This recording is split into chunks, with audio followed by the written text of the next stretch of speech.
अभी हमारे पास एक नेक्स्ट टॉपिक है स्पैनिंग के बाद एक छोटा सा टॉपिक है रोन्सकेन का। रोन्सकेन क्या होता है कि हमें जितने भी हमारे पास अगर वेरिएबल्स गिवन हैं, जितने भी हमें वेक्टर गिवन है, उससे हमने एक कम दफ़ा जो है उसका डेरिवेटिव लेके उसका डिटर्मिनेंट ले लेना है।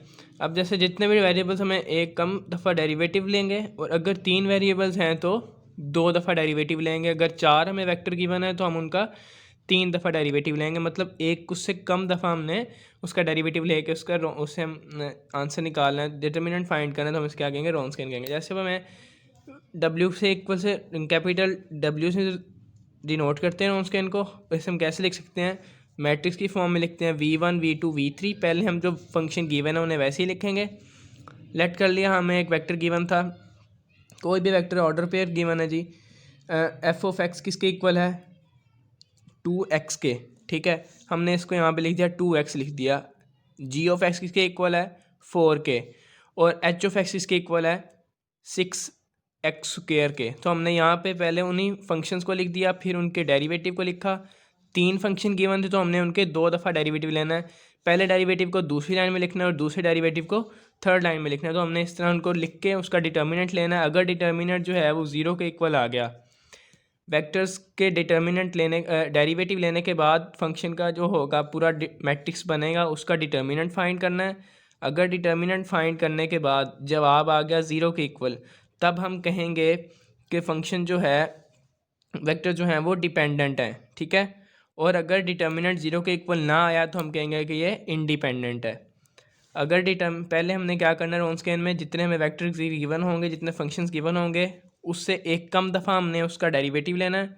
डेरिवेटिव लेने के बाद हमने उसको एक मैट्रिक्स की फॉर्म में लिखना है। मैट्रिक्स की फॉर्म में लिखने के बाद हमने उसका डिटर्मिनेंट फाइंड करना है। डिटर्मिनेंट फाइंड करने में अगर 0 के इक्वल आ गया तो हम कहेंगे कि डिपेंडेंट है। अगर 0 के इक्वल ना आया तो हम कहेंगे इंडिपेंडेंट है।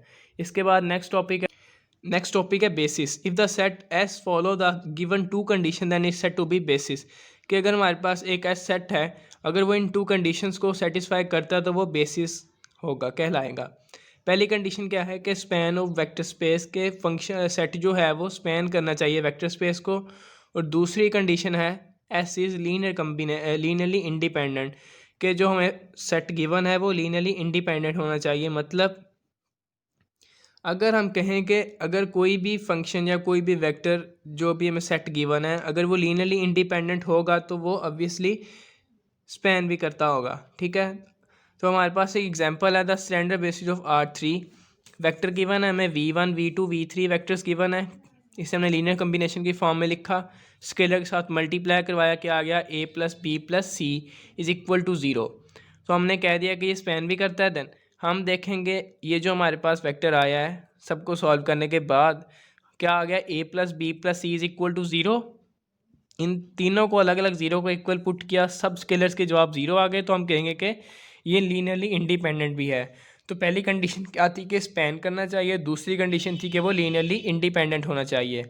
तो अगर हम सिर्फ लीनियरली इंडिपेंडेंस ही देख लें कि फंक्शन जो हमें गिवन है सेट, उसकी अगर लीनियरली इंडिपेंडेंट ही है तो हम कह सकते हैं कि वो स्पैन भी करता है। तो इसके अंदर दोनों कंडीशन सेटिस्फाई हो रही हैं, स्पैन भी करता है सेट और लीनियरली इंडिपेंडेंट भी है, तो हम कह सकते हैं कि ये फंक्शन बेसिस है। बेसिस क्या है, बेसिस की 2 कंडीशन है बेसिस होने के लिए। पहली कंडीशन है स्पैन ऑफ वी, के सेट जो गिवन है वो स्पैन करना चाहिए वी को। और दूसरी कंडीशन है एस इज़ लीनियरली इंडिपेंडेंट, के सेट जो गिवन है वो लीनियरली इंडिपेंडेंट होना चाहिए। अगर सेट जो है वो लीनियरली इंडिपेंडेंट है तो हम कह सकते हैं कि सेट स्पैन भी कर रहा है।